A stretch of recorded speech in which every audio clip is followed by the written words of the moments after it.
Look at that. Isn't that a great layout? You son of a gun. This campaign is no good. No good! Darren and Larry, the original Mad Men on Bewitched. Hi, I'm John Malos, and welcome to Connect with me on this Friday morning on the showroom floor at Ventura TV. Today, the owner, the president, and the CEO of the Fresno Grizzlies. His name is Chris Cummings. Your phone calls are important, 265-4331. We're back in a moment. Hey, the baseball season, just about 2.5 months away.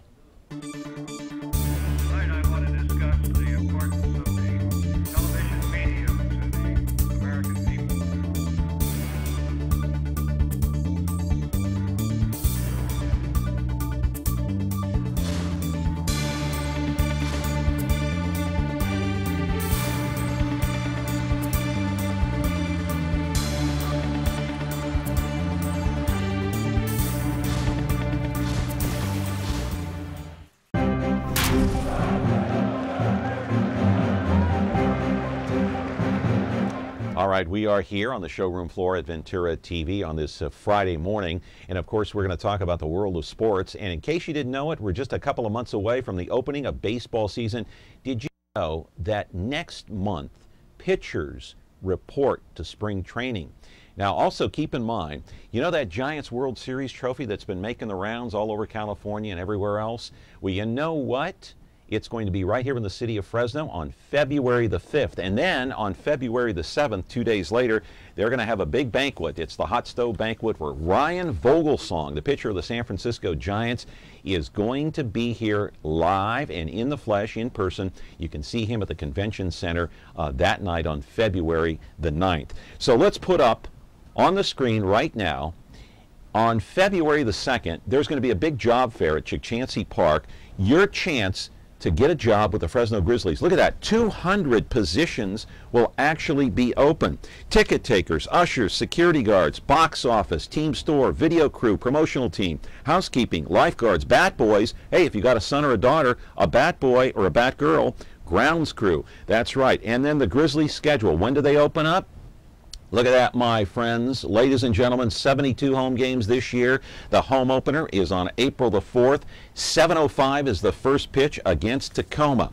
Live in our studio right now is our guest for the day. He is the president and the CEO of the Fresno Grizzlies. He is Chris Cummings. And of course, he actually saved the city of Fresno from actually losing the Grizzlies back in 2005 when he purchased the team from John Carbre, the Diamond Group. And so the Grizzlies are here. Baseball season is around the corner. Remember last year, that fun time when Pablo Sandoval went on the disabled list and he came into Fresno for, what, 2 or 3 days? We had a chance to see him, and what happened? He ended up being the MVP, the hero of the World Series, hitting 3 home runs in Game 1 of the World Series, of course, at AT&T Park. We'll talk to Chris about that. And you know what? He's also got a World Series ring from 2010. We'll show you that and much more. But don't forget about that job fair. February 2nd at Chukchansi Park.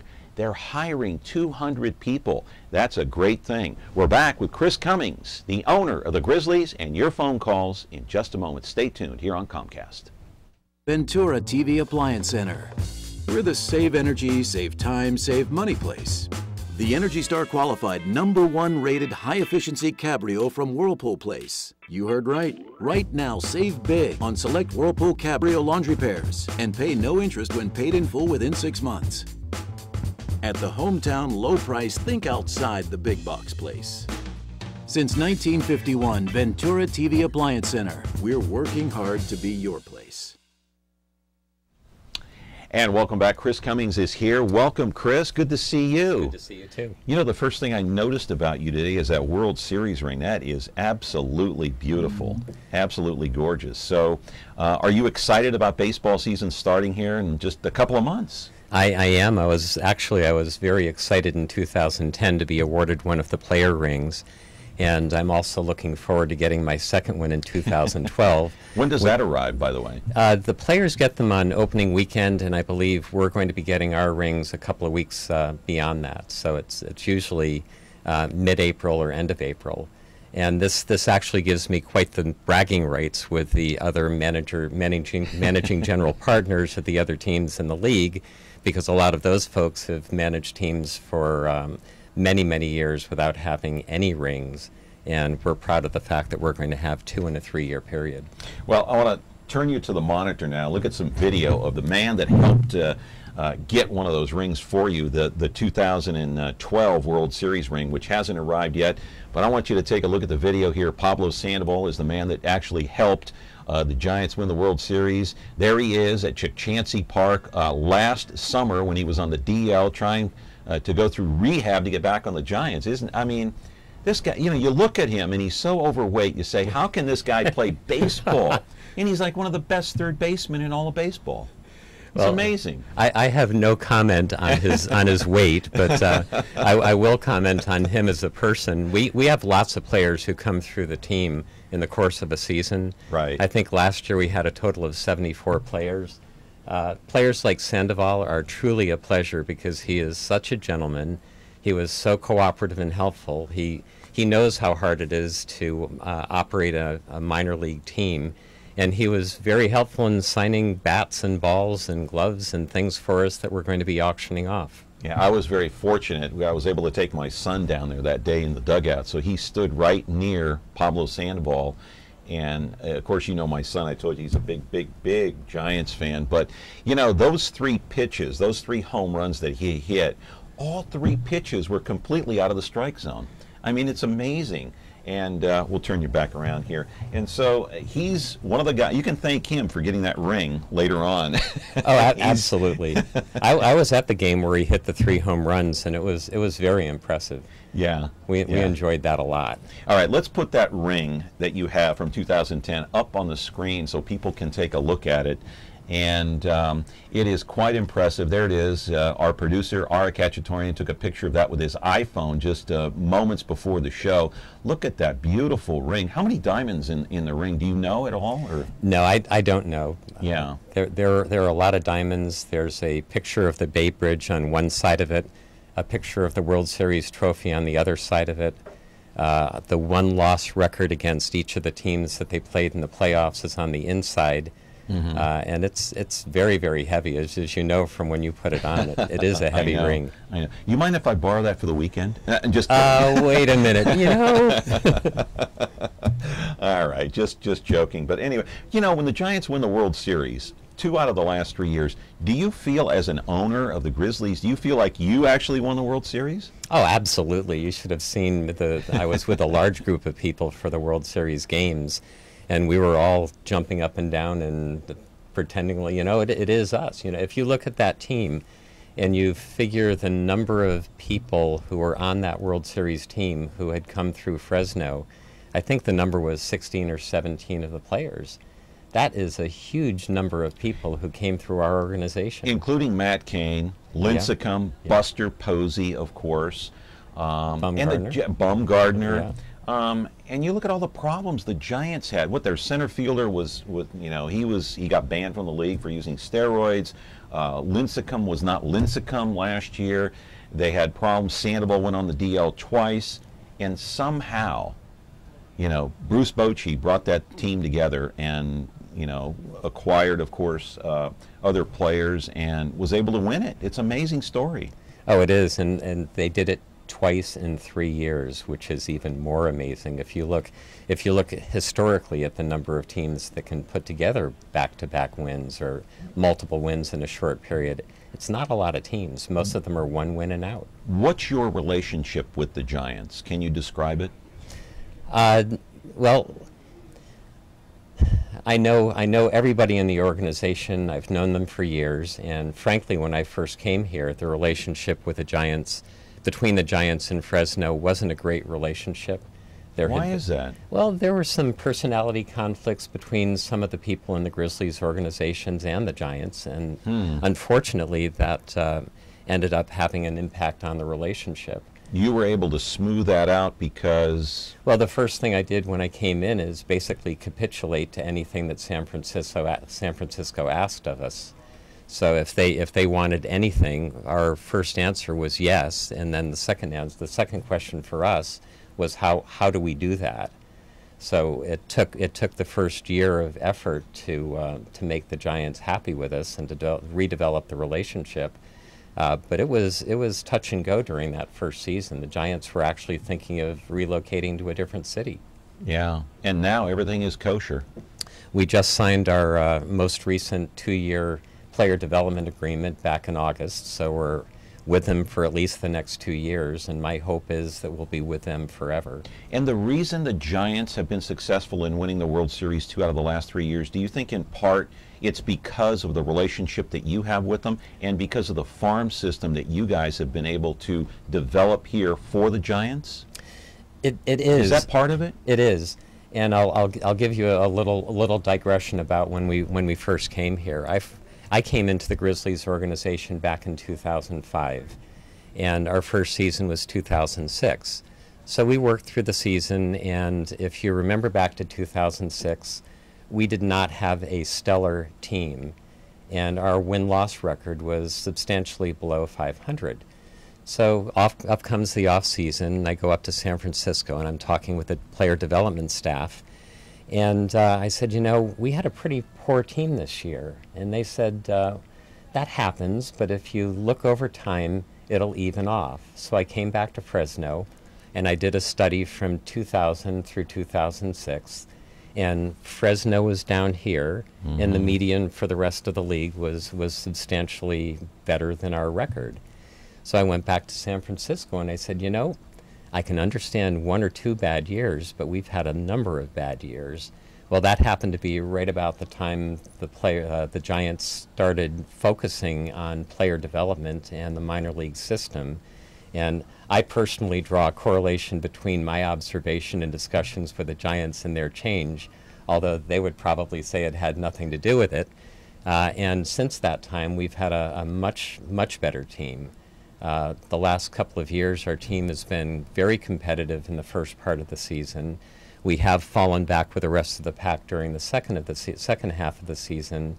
But if you also look at the number of players that we have migrating up to San Francisco, we lose a majority of our good players in August and September, which just happens to be when the Giants have the strength part of their season.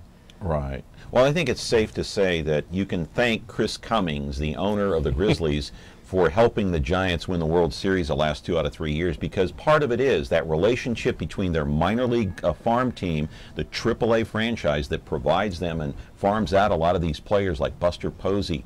I mean, they help develop those players, player development, and that's what the Giants have, a very strong relationship, just like this with the Grizzlies. And you know, I got to say, not saying it just because he's here, I met Chris Cummings last year one time in the press box at the Grizzly Stadium, and I asked him if he would come on the show. And I got to tell you, ladies and gentlemen, he's a stand-up guy. He kept his promise, and he's here today. And you would be amiss not to call in and ask a question. 265-4331. Chris Cummings, the owner of the Grizzlies, is here today. Fasten your bones and let's twizzle. Weeknights, do the twizzle with me. Everybody, start in doing the twizzle. Everybody, if you're ready to sizzle, you twist a little and you twist a lot, and when you really get hot, that's the twizzle, twizzle, twizzle. Weeknights starting at 9/8 Central on MeTV.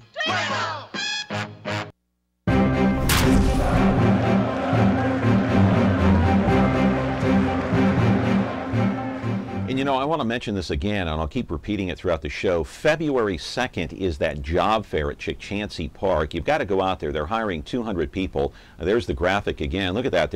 If you have a son or a daughter that is playing Little League Baseball and they're interested in being a bat girl, a bat boy, look at that. They're hiring bat boys and bat girls. I don't know if they're going to pay them or not. They might pay the parents. Who knows? You might even get a World Series ring out of it if the Giants win again. Who knows? I don't know. But anyway, go out there. That's a lot of jobs, and you know what the unemployment rate is here in the city of Fresno. It certainly is not good. Chris Cummings is here, the man who actually saved the Grizzlies from leaving the city of Fresno. I see we have a phone call here. Good morning. You're on the air. How are you today? Morning, John. I have a question for Chris this morning. Sure. Go ahead, sir. I'd like to know if you have these players that start out here in the minors in the valley, and then they go off to great successes in the Bay. Did they return to the community? What do they put back? What happens to the endorsements that may have been signed, let's say, while they were playing for the Grizzlies? Do they continue to carry these sponsors with them on up to the majors? And if they do, is it an unexpected windfall for the sponsors? It turns out that their boy turned out to be golden. How does something like that work? I'm curious. Thank you for your call. I appreciate it. Any partnerships and sponsorships that are associated with an individual player run with that player. And there are a lot of players who you can pick out of the college draft or out of the draft system who have talent that's undeniable, who might get endorsements from different companies. Those really don't have any impact on us here in Fresno, and those stay with the players. The sponsorships that we have with the Grizzlies are overall corporate sponsorships and sponsorships to the team and not with the individual players. As far as giving back to the community goes, baseball is a fairly tough sport as far as givebacks go. If you look at football, the football players play on Sundays. They have no practice on Mondays, and then they sort of ramp up their practicing throughout the week. If you look at the minor league baseball system with 144 games over about 153 or 54 days, there's virtually no time when a baseball player isn't either playing a game, in an airplane, practicing, or eating.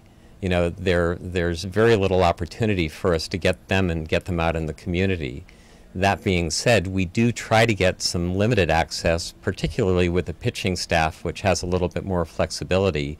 We can get them out in the community, but that's even very difficult to coordinate. Yeah, that's a good point. We've actually tried to get a couple of players live here in the studio during the show, but you know, I realize myself. I mean, I played baseball a little bit. I wasn't that good in high school and whatever not, but you know, it's a tough schedule. They just don't have time. It's almost impossible during the season to get a player to show up at an event because they're living, eating, breathing, sleeping baseball. It's their job. Right. They have roughly 20 game days in a row, then 1 day off, and then another 20 in a row. The only break is a 3-day break for the All-Star game, and that's pretty much it for the whole season. Yeah, and they want to rest at that time. Let's turn to the video one more time. Turn to the monitor, that is. How important is baseball to the city of Fresno, do you think, Chris? Well, clearly I'm a little bit biased, but I think baseball is really critical to Fresno. You know, the city invested nearly $50 million in a ballpark. It's there, it exists, it's going to exist for the next 50 years or longer, and without the Grizzlies there, that would be an icon of failure, which I just think would be a horrible thing for Fresno. But does it give the city an identity?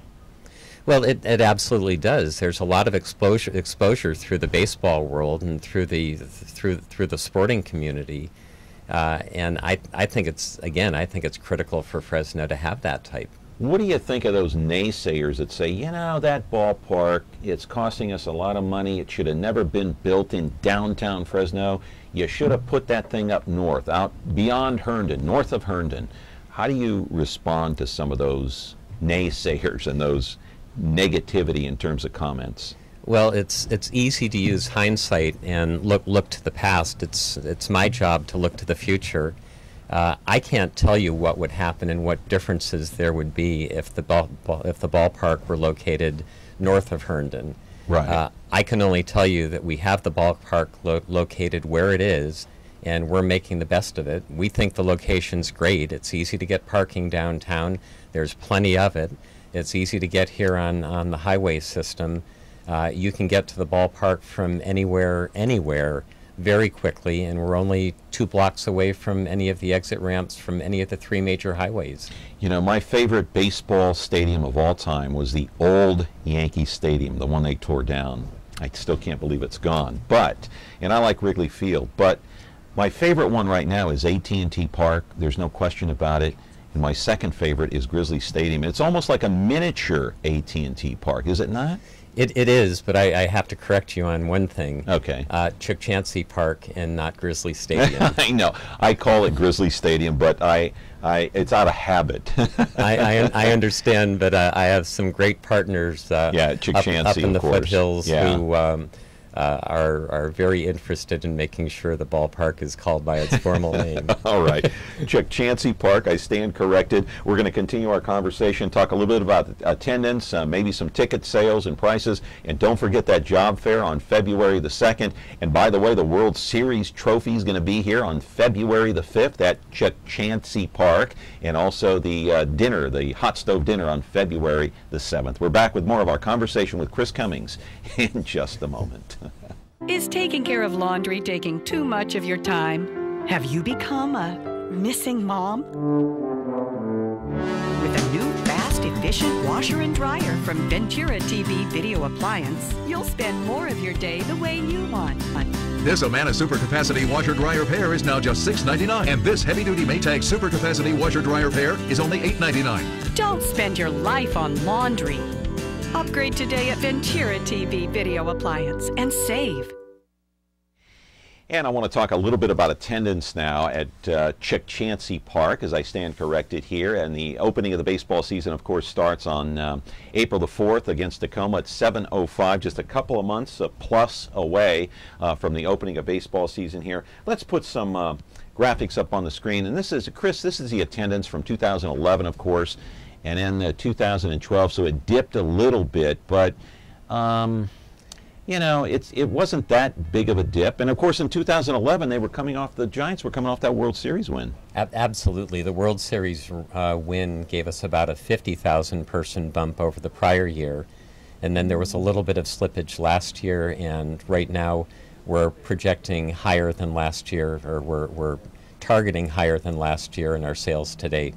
Right. And you know, that average attendance is getting close to 7,000 a game, but I'm a little surprised that it's not a little bit higher than that. And you actually had some pretty big crowds there for a few of those games last year. We did, and to me it's a little bit surprising that people aren't more interested in coming to the ballpark on the days that are a little bit less crowded, especially if you have families and children. And that's why we've sort of targeted our Mondays, Tuesdays, and Wednesdays to the family groups. The prices are a little bit lower. We put together packages that make the value of your dollar extend beyond that which it would normally extend. Thursdays, Fridays, Saturdays, and Sundays typically have larger crowds, and it's typically a little bit less comfortable for a family, particularly if you have small children. Yeah. And I've got small kids, and my son loves baseball, as you know. My daughter does not like baseball. Well, we'll have to correct that. That's not good. No, you know, she could be a cheerleader or something, or a bat girl. Who knows? But anyway, you know, I want to put up on the screen and kind of emphasize the point that Chris was making a couple of minutes ago. Chukchansi Casino is a very strong partner in all this. Let's put it up on the screen because, you know what? Every September, come September, each and every year, no matter what, Chukchansi pays the city $1 million, okay? The Grizzlies pay about $600,000 a year, give or take a few pennies. I know it's not exact, as part of their lease agreement. And so that's why Chukchansi, you know, I've often wondered, why doesn't Chukchansi Casino just purchase the park and just lease it back to you, or just, you know, I don't know. Well, just one slight correction. Go ahead. I'm sorry. The relationship between Chukchansi and the ballpark is through the Grizzlies. Right. So when they draft their check, their $1 million check in September, that check is made payable to the Grizzlies, and it's from that check. But it goes back into the city, right? Well, a portion of it goes back to the city. Right, and then that pays the lease. Pays the lease payment. Yeah, and of course there is debt on the stadium, and part of that money goes to pay that off as well. That's correct. Because I think it was a 30-year lease, right, at the time in 2002. I'm not sure. Yeah, I believe. I think it was a 30-year lease, but we when we did the lease renegotiation about 2 years ago, we extended the lease so that the lease is co-terminal with the bonds. So right. they'll both be. The lease will be up at the same time the bonds are paid. Now that lease was renegotiated when, in 2009 or 10? 2010. Correct. To kind of soften the blow a little bit and give the Grizzlies a little bit of a break financially, because, you know, for a minor league team to pay $1.5 million each year is a lot to ask. And when you look at the attendance figures from Sacramento, let's say, and Chris looked them up just a few minutes ago, they had about 100,000 more up in Sacramento for their minor league baseball team, but you're looking at a larger area, a more of a wealthy area with more corporate wealth. Isn't that right, Chris? Absolutely. And if you look at that 100,000 people, that's a really important number. If you assume an average ticket price of $15 a ticket on 100,000 people, that's $1,500,000 of direct ticket revenue that Sacramento has that we don't have.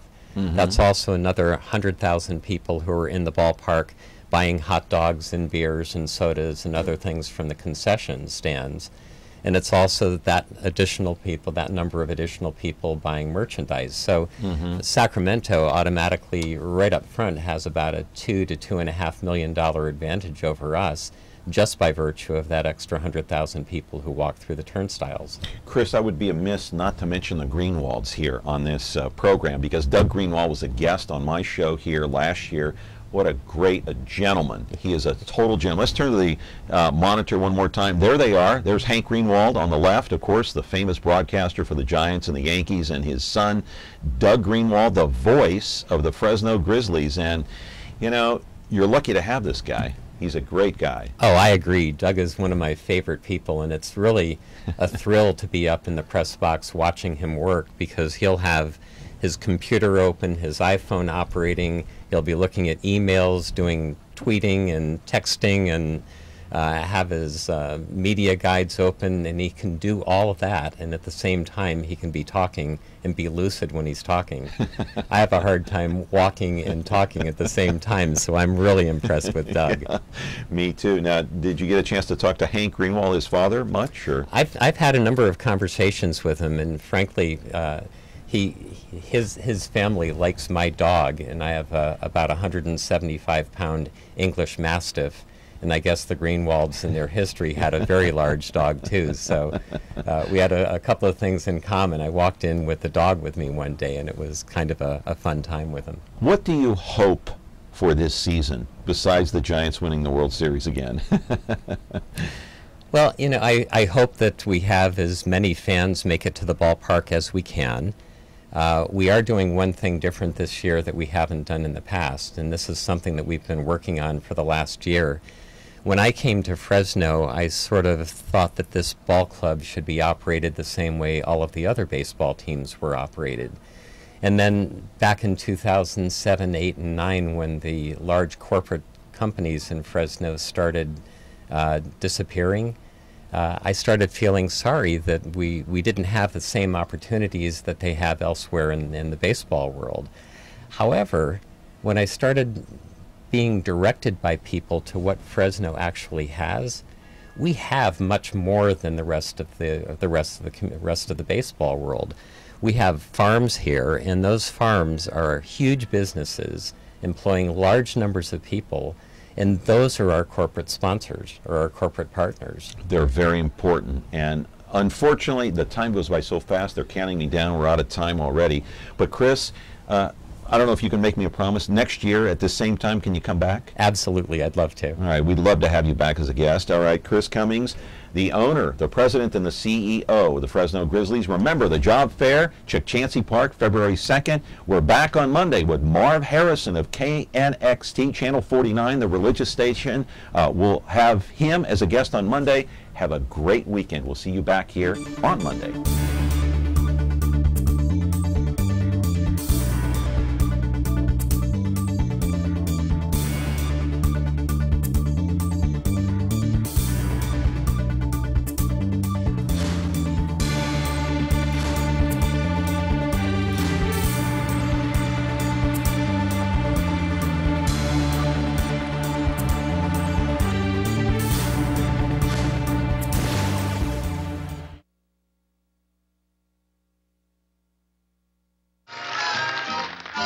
Nothing could be finer than to be in Carolina in the morning.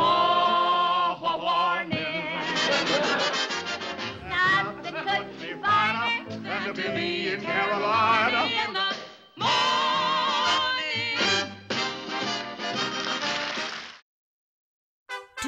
like me? Just like me. Like Me TV Fresno on Facebook. Get the latest news, interact with others, watch videos, become a fan of me. Exclusively brought to you by Ventura TV.